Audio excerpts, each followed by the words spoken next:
The economic crisis we are now in has many causes, but above all, it stems from a lack of confidence. We Americans have lost confidence in our banks, in our business leaders, our government leaders, and have even lost confidence in our own very beliefs. Beliefs such as owning your own home is always best, or hard work and playing by the rules is what we need to get ahead. The purpose of my talk today is to convince you to face this economic crisis with confidence, applying with discipline the following 10 rules. Rule number 1, don't worry about saving money. For too many years, we have been inundated with an excess of information on how and why to save. That we needed an emergency fund to do it with surprises in the short term. But that what was needed was a long-term investment strategy to cover retirement or college for the kids. We need to face the facts. Saving money is for people who expect or even enjoy problems. It's boring. It's for conformists. Don't save money. Until we truly grasp this principle, we cannot benefit from the remaining 9 rules. Rule number 2, embrace debt. We all know that achieving great things in life requires the help of others, which is the essence of debt. Debt allows us to obtain not only the goods, but also the services that we choose by enrolling in lending institutions to help us with our goals. For all of us who want to do big things, let's seek out debt. Rule number 3, maximize use of your credit cards. At a minimum, you should have 5 credit cards for each person in the household, including babies. Don't worry about having cash in the bank before making a purchase on credit. Having a credit card without a balance is like having a sitter without the baby. Besides, the really good cards have these great programs such as membership rewards, which more than makes up for the interest and fees you may pay. So let's be smart about this. Rule number 4, avoid using a budget. More than anything, a budget makes clear and visible all of the ways that a person spends money, which only triggers useless worry. Think about what a budget does. It is set up as an example or standard which we must then compare our actual behavior against. And we all know the hazards of comparing ourselves to others. Finally, a budget causes us to doubt our own very instincts and make the mistake of avoiding impulse purchases. So, trust your instincts and leave the budgets to the economic theorists. Rule number 5, rely on the government. You should rely on the government for disability. You should rely on the government for medical care. You should especially rely on the government for retirement.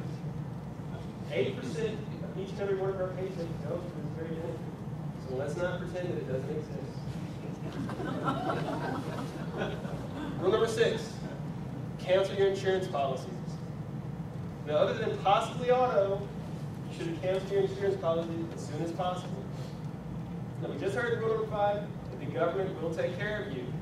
So having your own purchase insurance is wasting money. Now, I realize that some of you may have a bossy spouse who may not understand the ideas of talking about here today. So for those of you who are thin packs, it's maintain your own purchase insurance, and it needs to be sure it's a policy you can borrow money from.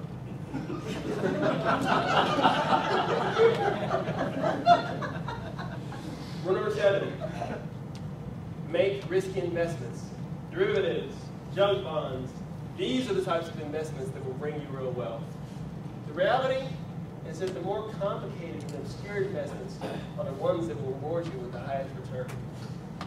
The winners in life are the ones willing to throw the ball 50 yards down the field and abandon the running game. So let's be winners and invest in the risky stuff, especially if we don't understand it.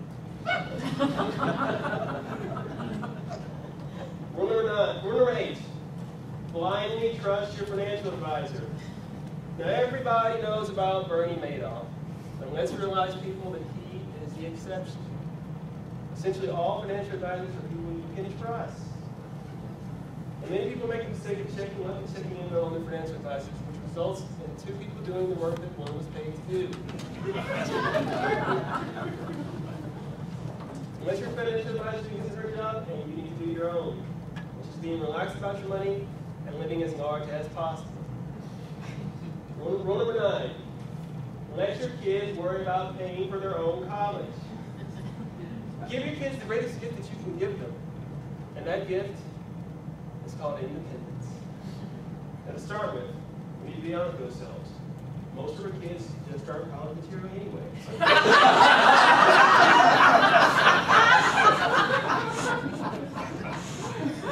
Besides, there are numerous resources to help a young man or young woman pay for the cost of college.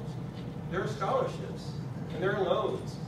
There are low-cost universities, such as Tuba State University. And there are many things that a student would appreciate about Tuba State University. Namely, that $1,000 covers the cost of tuition, room and board for a semester. Also located just 10 minutes from downtown Siberia. Tuba State is ideally situated for a student who is off campus. Rule number 10, never retire. The truth is, most of us absolutely love our jobs, so why would we want to retire anyway? Besides, many people achieve the greatest accomplishments late in life. Think of Ronald Reagan, or Sam Walton, or Yoda.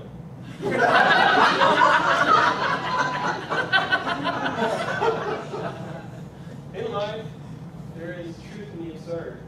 For example, we say that money does not grow on trees. The dollar bills are made from paper. In truth, following these 10 rules would be irresponsible. But going to the opposite extreme, and living like a miser, also is not the answer. The answer, of course, is a work to strike a balance between spontaneity and cautiousness. Something we do not only for the economy, but good for our lives as well.